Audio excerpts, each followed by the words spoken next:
اللہ کے رسول میرے والدین کہاں ہیں؟ تو کہا جہنم میں.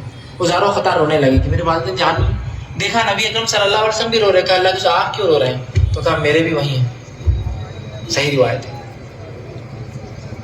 اور کوئی تعجب کی بات نہیں ہے کہ نبی کے خاندان والے یا اس کے والدین جہنم میں ہیں، اس لیے کہ ابراہیم علیہ السلام کے والد کہاں ہوں. حضور صلی اللہ علیہ وسلم ایک مرتبہ حضور کے پاس ایک شخص آئے. سنن ابو داؤد کی حدیث ہے، صحیح روایت ہے. یہ جناب فیض صاحب کہہ رہے ہیں. حضور کے بعد ایک شخص آیا، کہا یا رسول اللہ میرے والدین کہاں ہیں؟ حضور نے کہا جہنم میں. ادار و قطار رونے لگا وہ شخص. پھر حضور نے بلایا، کہا روتے کیوں؟ بھی حضور بھی رونے لگے. کہا میرے بھی ماں باپ جہنم میں. مولوی صاحب نے صرف حدیث پڑھ لی، حدیث کی نہ شرح دیکھی نہ محدثین کے اقوال دیکھی. کیونکہ جماعت کا شیوا یہ ہے کہ بس ایک بات لے کے اڑ پڑو. کوا کان لے کر کان مت دیکھو، کوے کے پیچھے دوڑ پڑو. شور ہوا بھائی کوا کان لے گیا، کان نہیں دیکھ رہے کہ کان تو یہی ہے، کوے کے پیچھے دوڑے جائے. بھائی کان کو ٹھیک تو کر پہلے. یہ وہ جماعت ہے. ابو داؤد کی حدیث تو بے شک صحیح ہے، لیکن شارحین حدیث کیا فرماتے ہیں کہ یا رسول اللہ نے جو کہا کہ میرے والدین میرے ماں باپ نہیں فرمایا، صرف ابا کا. اس سے واحد تحریف کی کہ ماں باپ لفظ استعمال کیا. اس حدیث میں صرف باپ کا ذکر ہے. میرا باپ بھی جہنم میں ہے. شارحین کہتے ہیں اس سے مراد ابو طالب ہے، عبداللہ نہیں. سبحان اللہ. وجہ یہ کہ عرب میں چچا کو بھی باپ کہنے کا رواج تھا. پھر حضور کی دوسری خود حدیث ہے، حضور فرماتے چچا باپ کے مثل ہوتا ہے. واہ واہ. تو یہاں مراد ابو طالب ہے، حضور صلی اللہ علیہ وسلم کے والد حضرت عبداللہ نہیں. وجہ تو یہ ہے، محدثین کہتے ہیں کہ جس وقت حضور پیدا بھی نہیں ہوئے اس سے پہلے ہی ان کا انتقال ہو گیا. تو جب حضور کو پایا ہی نہیں تو ایمان لانے کی نوبت ہی نہیں آئی. جب ایمان لانے کی نوبت نہیں آئی تو پھر کافر کیسے؟ واہ زندہ باد. تو انتقال کی چیز پر ہوا؟ دین فطرت پر. اور دین فطرت اسے کہتے کہ خدا کو ایک جان لیا وہ جنتی اور مومن ہو گئے. سبحان اللہ سبحان اللہ. اب وہاں کہتے تعجب مت کیجیے ایسا ہوتا ہے. نبی کے والدین بھی کافر ہیں، تعجب کی بات نہیں. ایسا ہوتا ہے. حضور حضرت ابراہیم کے ابا بھی جہنم میں تھے. وہاں بھی پھر خیانت کہ حضرت ابراہیم کے ابا کا جو ذکر آیا قرآن میں، ابا لفظ استعمال کیا قرآن میں. آزار جو اس کا نام ہے، مفسرین کا جمہور مفسرین کی اس پہ اتفاق ہے کہ آزار بھی حضرت ابراہیم کا چچا تھا، باپ نہیں تھا. حضرت ابراہیم کے علیہ السلام کے والد بھی جنتی ہے، وہ بھی دین فطرت پہ تھے، اور ان کا نام ہے تارق. سبحان اللہ. اتنا مفسر کی تفسیر دیکھتا ہے یہ فرقہ، نہ محدثین کی شرح دیکھتا ہے. خود ہی اپنے آپ میں بڑے محدث بنے گئے. اور ہاں آئیے اب اس کا جواب سن لیجئے. فتاوی رشیدیہ والے صاحب نے کہا امام اعظم کا جو ہے مذہب یہ، امام صاحب کا مذہب یہ ہے کہ رسول کے والدین کفر پہ مرے. انہوں نے تحقیق کرنا گوارا ہی نہیں کیا کہ وہ کس کتاب میں لکھا. اول تو جس کتاب میں یہ لکھا ہے وہ امام اعظم کی اصلی کتاب نہیں ہے، بلکہ امام اعظم کی طرف منسوب ہے. اس کتاب کا نام ہے الفقہ الاکبر. امام اعظم کی کتاب منسوب ہے. دوسری چیز، چلو منسوب بھی نہیں، ہم کہتے ہیں انہی کی کتاب بھی مان لو، تو اس میں بھی تم نے خیانت کی. تحقیق کے بعد ثابت ہوا، ملا علی قاری نے اس کو واضح کیا شرح شفا کے اندر. بعد کے اماموں نے واضح کیا کہ امام اعظم نے لکھا عبارت کچھ تھا، ان بدعقیدہ وہابیوں نے، اس زمانے کے منافقین نے، اس زمانے کے خارجیوں نے ایک لفظ بڑھا کر عبارت بدل دی. اللہ. یہ شروع کے زمانے سے چلا رہا ہے کتابوں میں تحریف کرنا، اور یہ ایسی جماعت کے لوگ کرتے ہیں. امام اعظم کی کتاب کی عبارت کیا تھی؟ حضرت امام اعظم الفقہ الاکبر میں لکھتے ہیں کہ وَوَلَدَ رسول اللہ صلی اللہ علیہ وسلم ما ماتا علی الکفر. اب یہاں ایک ہی لفظ ہے ما ماتا علی الکفر. ما نفی کے لیے آتا ہے. ترجمہ یہ ہوا کہ رسول اللہ کے ماں اور باپ ہرگز کفر پر نہیں مرے. واہ سبحان اللہ. تو ماں کو اڑا دیا اور کہہ دیا ماتا کفر، تو ترجمہ بن گیا کفر پر مرے. ایک لفظ کے اڑانے سے پورا مسئلہ بدل گیا. بالکل یہ ایسی ہوا. میری ایک کتاب ہے قرین زندگی. بعض اوقات خاطب گڑبڑ کرتے تھے، بعض اوقات بدماش لوگ گڑبڑ کرتے تھے. قرین زندگی میں یہ ازواجی زندگی پر ایک کتاب ہے، بڑی مشہور کتاب ہے، اور ہزاروں لاکھوں کی تعداد میں اب تک چھپ چکی ہے، لوگ پڑھ چکے ہیں، آج بھی چھپ چکی ہے. 3-4 زبانوں میں ترجمہ ہو چکا ہے.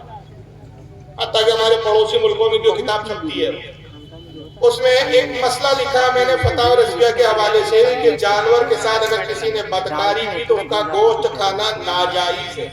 کیا ہے؟ ایک ایڈیشن ایک کتب خانے والوں نے چھاپا نہ غائب کر دیا صاحب. نہ غائب ہو گیا. ترجمہ کیا ہو گیا؟ وہ ترجمہ نہیں مطلب اس کا لفظ عبارت کیا بن گئی؟ جو جانور کے ساتھ بدکاری کی جائے اس جانور کا گوشت کھانا. مجھے کئی علماء کرام کے مفتیان کرام کے فون آنے لگے بھائی کیا لکھ دیا.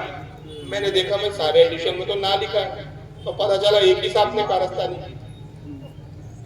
تو بولا گیا بھائی انہوں نے نہ یا تو بدماشی سے ہٹایا ہے اللہ جانے یا کاتب سے غلطی ہوئی. تو اسی طرح امام اعظم کی عبارت کیا تھی؟ وَوَلَدَ رسول اللہ صلی اللہ علیہ وسلم. رسول اللہ کے والدین ما ماتا علی الکفر، کفر پر ہرگز نہیں مرے. بدماشوں نے ماں اڑا دیا. اور یہ نہ دیکھا کہ کتنے محدثین ہیں جنہوں نے امام اعظم کی اس عبارت پر بھی ذکر کیا. امام اعظم کے صحیح موقف کو بھی ظاہر کیا کہ وہ رسول اللہ کے والدین کے ایمانی کے قائل ہے. جیسا کہ میں نے ملا علی قاری کا حوالہ دیا. امام جلال الدین سیوطی نے 6 رسالے لکھے کہ رسول اللہ کے والدین مومن تھے. اعلیٰ حضرت نے خود 2 یا 3 کتابیں لکھی. میں صرف 2 روایتیں آپ کو سنا رہا ہوں اور بات آگے بڑھا دوں گا کہ رسول اللہ کے والدین 2 بھی نہیں، ایک ہی سنا رہا ہوں، وقت بچانا ہے کیونکہ آگے بہت لمبی منزل ہے میری. حضرت علامہ امام اسماعیل حقی رحمۃ اللہ علیہ تفسیر روح البیان کے اندر لکھتے ہیں کہ حضرت یونس علیہ السلام کو مچھلی نے نگل لیا. آپ کو واقعات معلوم ہوں، تفصیلات نہ معلوم ہو تو علماء سے پوچھ لیجئے کہ آخر آپ مچھلی کے پیٹ میں کیوں گئے. 40 دن تک مچھلی کے شکم میں رہے. 40 دن کے بعد اللہ کے حکم سے مچھلی نے حضرت یونس کو اگلا. 40 دن مچھلی نے اپنے پیٹ میں حضرت یونس علیہ السلام کو ہضم نہیں کیا، تکلیف نہیں پہنچائی، حفاظت کرتی رہی مچھلی. اللہ تعالیٰ نے مچھلی کو مخاطب کیا اور ارشاد فرمایا کہ اے مچھلی تو میرے نبی کو 40 دن تک اپنے شکم میں لے کر دریا میں گھومتی رہی، حفاظت کرتی رہی، بتا انعام کیا چاہتی ہے؟ مچھلی نے بڑے ادب سے عرض کیا مولا میں نے سنا ہے کہ تیرے آخری نبی تمام انبیاء کے سردار تشریف لائیں گے تو ان کو جنت میں ایک نہر کوثر دیں گا، جو جنتی اس کا پانی سے سیراب ہوں گے. اے رب قدیر اگر کوئی انعام دینا چاہتا ہے کہ میں نے تیرے نبی کی حفاظت کی اور 40 دن پیٹ میں رکھا تو انعام یہ چاہتی ہوں کہ مجھے جنت میں نہر کوثر میں ڈال دیں. امام اسماعیل حقی کہتے ہیں اس مچھلی کو نہر کوثر میں ڈال دیا. اے عزیز غور کر، جس مچھلی کے پیٹ میں حضرت یونس 40 دن رہے وہ مچھلی جنت میں جاتی ہے. جس شکم میں یونس کے بھی آقا 9 ماہ رہے وہ کافروں کے جہنم میں کیسے جا سکتے؟ نعرہ تکبیر، نعرہ رسالت. زندہ باد، زندہ باد، مرحبا، زندہ باد. اللہ اکبر یا رسول اللہ. آخر یہ پرابلم کس سے ہے بھائی؟ یہ نبی سے پرابلم ہے. اس لیے نبی کی وجہ سے نبی کے ماں باپ سے پرابلم ہے. یہ ہر اس چیز سے نفرت کرتے ہیں جس کا تعلق رسول اللہ سے. اب چونکہ میلاد کا تعلق بھی نبی سے ہے وہاں بھی نفرت ہی. نفرت کا عالم کتنا ہے ڈاکٹر ذاکر نائک کو ذرا سن لیجیے. آپ دیکھیں کہ ہمارے مسلم معاشروں میں جتنے ہیں خصوصاً انڈیا، پاکستان اور ممالک میں کہ ایک ارے بھائی کہاں چلے گئے؟ وہی بیٹھا رہو بھائی، بھاگنا نہیں ہے. بار بار ذاکر نالائق ہے، نالائق ذاکر نائق ہے. آپ دیکھیں کہ ہمارے مسلم معاشروں میں جتنے ہیں خصوصاً انڈیا، پاکستان اور ممالک میں کہ ایک عید میلاد النبی منایا جاتا ہے، وہ birthday of the prophet. اور اگر آپ دیکھیں گے یہ 12 ربیع اول ہے. اور جہاں تک کہ ہمیں حدیث کی روشنی میں ہمیں یہ ثابت نہیں ہوتا ہے کہ محمد صلی اللہ علیہ وسلم نے کبھی اپنا سالگرہ بنائے یا صحابہ نے یا تائین یا تبع تائین نے کبھی یا تائین یا تبع تائین نے کبھی ان کا سالگرہ بنائے. تو جب محمد صلی اللہ علیہ وسلم نے کبھی کہا نہیں کہ میں سالگرہ بناؤں یا کبھی صحابہ نے نہیں بنائے اور اگر آج ہم ان کا سالگرہ بناتے تو یہ بدعت ہو جاتا ہے. تو سالگرہ بنانے کی کوئی ضرورت نہیں ہے. سالگرہ بنانے کی کوئی ضرورت نہیں ہے. نبی پاک صلی اللہ علیہ وسلم کا یہ بدعت ہو جاتا ہے. ہم کو قرآن و حدیث میں نہیں ملتا کہ نبی کو نے کہا جو ہے سالگرہ منانا چاہیے. اور پھر اتنے بڑے اسکالر ہے, ایک لفظ بڑا عجیب بولا انہوں نے, میں بھی پہلے حیران بولنا کیا چاہ رہے ہیں. وہ ہے تابعین تبع تابعین, اس کو کہتے ہیں تائن تائن. تائن تائن کیا لایا انہوں نے, تائن تبع تائن. اور اس کی جماعت کے لوگ اس کو بہت بڑا اسلامی اسکالر بولتے ہیں بھائی. اور ان کے گھر جا جا کے ہم نے کتنے بار مناظرے کے چیلنج کیے جب یہ بمبئی میں تھے. اب تو بھگوڑے گھوشت ہو گئے, کبھی تیار نہیں. تو تائن نے نہیں منایا, تبع تائن نے نہیں منایا. نہیں صاحب, وہ تائن منائیں گے بھی نہیں, وہ تبع تابعین منائیں گے, اور وہ تابعین منائیں گے. تائن کو نہیں, تائن کا ہی کو منائیں گے. تو یہ بدعت ہے صاحب. قرآن میں ان کو نہیں ملا میلاد منانا, حدیث میں نہیں ملا. اچھا چلو, اب ان کے بس قسمت کی ایک بار یہ انٹرویو دیتے بیٹھے تھے اور میلاد کے خلاف بول رہے تھے. تو ایک سنی ہماری اسلامی بہن نے کال کر دیا. اب اس سے پتا چل گیا کہ یہ ہمارے گھر کی, ہمارے مطلب ہماری جماعت کی عورتوں کا جواب نہیں دے سکتے, تو یہ ہمارا کیا جواب دیں.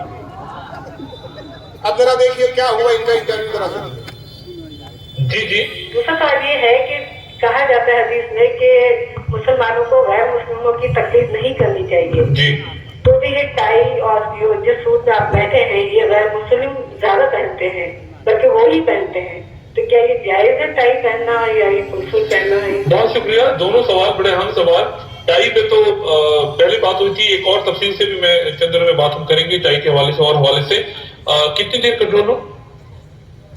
40 سیکنڈ ہمارے پاس ہے بریک پہ جانے سے پہلے, اس لیے ہم جواب جو ہے اس کا ویلکم ہے خواتین حضرات. ڈاکٹر ذاکر نائک کے ساتھ ایک طویل نشست جاری ہے گفتگو کی, اور ڈاکٹر صاحب پہلے جو بات بریک پہ جانے سے پہلے آپ اس کو کچھ فردر کرنا چاہیں گے یا آگے بڑھنا؟ اور دوسرا سوال جو تھا, دوسرا سوال آگے بڑھتے ہیں, میرے پاس بہت سے سوال. ایک سوال خواتین نے پوچھا ہے, کچھ سمجھ میں آیا دوسرا سوال پڑھیں.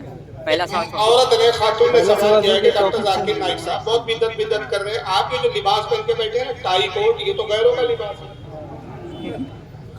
اور قرآن و حدیث کے مطالعے کے بعد تو ہمیں یہی پتہ چلتا ہے کہ اللہ رسول نے ہمیں غیروں کی مشابہت اختیار کرنے سے منع کیا ہے, روکا ہے.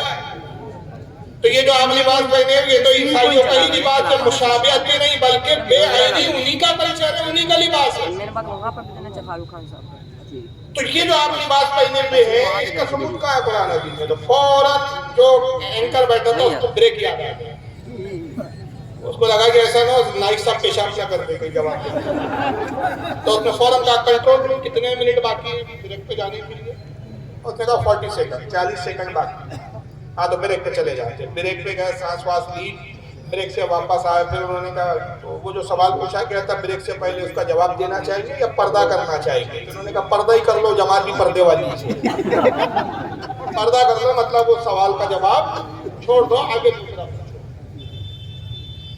وجہ کیا تھی؟ ڈاکٹر ذاکر نائک صاحب کا اور اس جماعت کا ایک شیوا ہے کہ اپنے لیے تو ساری بدعتیں گوا رہا ہے, مگر سنیوں کے ہر کام پہ بدعت کے فتوے میں برسوں سے چیلنج کر رہا ہوں. چھٹپئیے چوزے ان کے آتے, کوئی ذمہ دار عالم آج تک نہیں آیا, اور میں کسی چھٹپئیے مولوی اور چھٹپئیے لوگوں کا جواب دینے کا جو ہے وہ ذمہ دار نہیں ہوں. ان کا کوئی ذمہ دار مولوی آئے, میں اس کو مناظرے کا چیلنج کرتا ہوں. تمہاری یہ بدعتوں کی ایک فہرست ہے جو تم کرتے ہو, تمہاری فہرست چھوڑو, مجھے صرف یہ بتا دو کہ تم سعودیہ میں تہجد کی اذان دیتے ہو. تہجد کی اذان رسول کے زمانے میں ہوتی تھی کیا؟ صحابہ کے زمانے میں ہوتی تھی کیا؟ تابعین کے زمانے میں, تبع تابعین کے زمانے میں, ائمہ مجتہدین کے زمانے میں, کس زمانے میں ہوتی تھی؟ یہ تمہاری سب سے بڑی بدعت ہے جو تم نے رائج کی. تہجد کی اذان کا ثبوت دو گے, جس دن تم تہجد کی اذان دیں گے اس کا ثبوت دے دو گے, ہم بھی بتا دیں گے میلاد کا ثبوت کہاں کا ہے. ایسی بے شمار ان کی بدعتیں. غلاف کعبہ پہ بادشاہ کا نام لکھنا, یہ ان کی بدعت ہے. مسجدوں کے مینارے بنانا, مسجدوں کو خوبصورت بنانا, جبکہ سنن ابو داؤد کی حدیث ہے آقا نے کہا کہ تم ضرور عیسائی اور یہودیوں کے نقش قدم پر چلو گے کہ اپنی عبادت خانوں کو خوبصورت بناؤ. ممانعت ہے لیکن یہ کر رہے ہیں. ایسی بے شمار بدعت ہے, لیکن اپنی بدعت نظر نہیں آتی. وہی ذاکر نائک کا حال تھا کہ میلاد کو بڑے دھڑلے سے انہوں نے بدعت کہہ دیا, لیکن جیسے آیا کہ بھائی صاحب آپ اسلام کی بات کرتے ہو, لباس عیسائیوں کا پہنتے ہیں, تو اس کا ثبوت تو دے دو. تو انہوں نے جواب ہی نہیں دیا, کیونکہ زائد کے بعد جواب نہیں تھا. وجہ یہ ہے, آپ کو میں بتا دوں کہ کوٹ اور ٹائی ایک لباس نہیں ہے, پہلے یہ سمجھ لیجیے. جہاں تک کوٹ کا معاملہ اس میں گنجائش ہے, لیکن جہاں تک ٹائی کی بات ہے, ٹائی لباس نہیں ہے بلکہ عیسائیوں کا مذہبی شعار ہے. ان کی مذہب کی پہچان ہے, ان کی آئیڈینٹی ہے. اور وہ کیوں؟ ان کا عقیدہ یہ ہے معاذ اللہ جو کفری عقیدہ ہے ہمارے اسلام کے مطابق کہ عیسیٰ علیہ السلام کو صلیب پر چڑھا دیا گیا. اور ہمارا عقیدہ کیا ہے کہ حضرت عیسیٰ علیہ السلام آسمانوں میں اٹھا لیے گئے. تو صلیب کی بطور نشانی انہوں نے ٹائی کی ایجاد کی اور اس کو بطور صلیب مقدس جان کے ٹائی گلے میں لٹکاتے ہیں. یہ مذہبی شعار ہے. اور مذہبی کسی کا شعار جو کافروں کا اس کو اختیار کرنے کے بارے میں اللہ کے رسول کی حدیث کیا ہے جو نائک کو نظر نہیں آئی. آقا کہتے ہیں من تشبہ بقوم فہو منہم, جو جس قوم کی مشابہت کرے وہ انہی میں سے ہے. اچھا, وہ جو ایک آئیڈیو پہلے شروع میں چلا تھا وہ بھی ذرا دیکھ لیجئے. وہ ادھورا میں نے تھوڑا سا روک لیا تھا کیونکہ بیچ میں بدعت کی بات آ گئی تھی. انہی کی زبانی ان کا جواب, لیکن آگے ویڈیو بڑھتا ہے, یہ بھی ذرا سن لیجیے. کبھی تعین یا تبتعین نے کبھی ان کا سالگرہ بنائے. تو جب محمد صلی اللہ علیہ وسلم نے کبھی کہا نہیں کہ میں سالگرہ بناؤں, یا کبھی صحابہ نے نہیں بنائے, اور اگر آج ہم ان کا سالگرہ بناتے تو یہ بدعت ہو جاتا ہے. تو سالگرہ بنانے کی کوئی ضرورت نہیں ہے. ایسا کوئی اسلام ایک مذہب کے اندر نہیں ہے, قرآن میں بھی نہیں, شریعہ میں نہیں. یہ ایک ویسٹرن کلچر ہے, یہ ایک ویسٹرن کلچر ہے کہ ہمیں سالگرہ بنانا چاہیے. یہ ویسٹرن کلچر ہے, یہ انگریزوں کی تہذیب ہے, یہ غیروں کی تہذیب ہے. غیروں کا طریقہ سالگرہ منانا چاہیے, میلاد النبی منانا, یہ غیروں کی تہذیب ہے. عجیب بات ہے بھائی, ہم اپنے نبی کا میلاد منا رہے, غیروں کی تہذیب کیسی ہو گئی؟ وہ تھوڑی ہمارے نبی کا میلاد منا رہے. اور اگر تم کہو کہ وہ عیسائی جو ہے کرسمس مناتے ہیں, تو ہم کہتے ہیں عیسیٰ مسیح کا اگر وہ کرسمس مناتے ہیں تو عیسیٰ علیہ السلام کو تو نبی ہم بھی مانتے ہیں. تو غیروں کی تہذیب کیسی ہو گئی؟ لیکن چلیے ابھی اس پر گفتگو نہیں کر رہا ہوں, میں ایک ویڈیو آپ کے سامنے دکھا رہا ہوں. ان کے جملے یاد رکھیے. جملے کیا تھے؟ یہ کیا ہے؟ ویسٹرن کلچر ہے. نائک صاحب سے میرا سوال ہے, اور ان کے ماننے والے جو ان کے چاہنے والے ہیں, نائک صاحب کے فینس ہیں بہت بڑے بڑے, ان سے سوال ہے کہ یہ کون سا کلچر ہے, یہ بھی ہمیں بتائیں. Let's welcome on stage articulate analyst Dr. Zakir Naik. Doctor Zakir Naik کی انٹری ہوتی ہے اور سب تالیاں پیٹتے. ابھی علماء ہے, میں آیا, کیا ہوا یہاں پر, آپ نے کیا کیا؟ نعرے تکبیر لگایا, اپنے رب کی باقی کا بیان کیا, رسول کی رسالت کا اعلان کیا. جب یہ آتے ہیں تو ہجڑوں کی طرح, چھتوں کی طرح تالیاں پیٹتے. یہ کس کا کلچر ہے؟ دینی جلسوں میں دین کا اسکالر آ رہا ہے, تالیاں پیٹی جا رہی ہے, کن سے کلچر ہے؟ اچھا, پھر میں آیا, سیدھا سیدھا اسٹیج پر آیا, علماء مسافے کر رہے تھے, خوش گرم جوشی کے ساتھ ملاقات کر رہے تھے, استقبال کر رہے تھے. ان کا استقبال اور ان کی گرم جوشی کیسی ہوتی ہے, آئیے ذرا دیکھیے.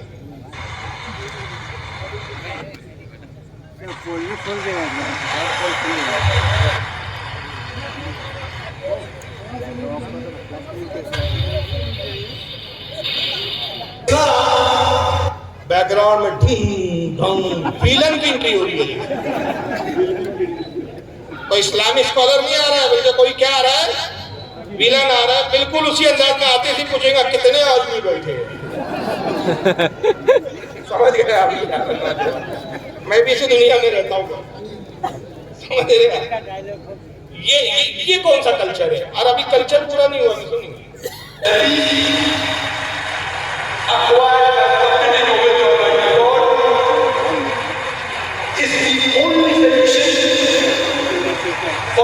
شیطان نکل کے آ رہا ہے.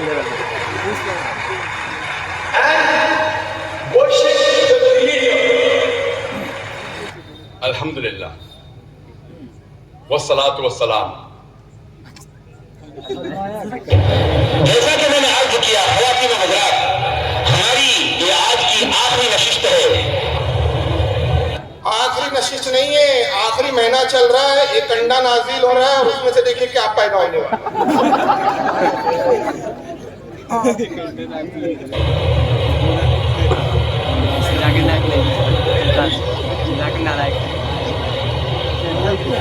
نکلے گا کیسے نکلا جاکر نالائق.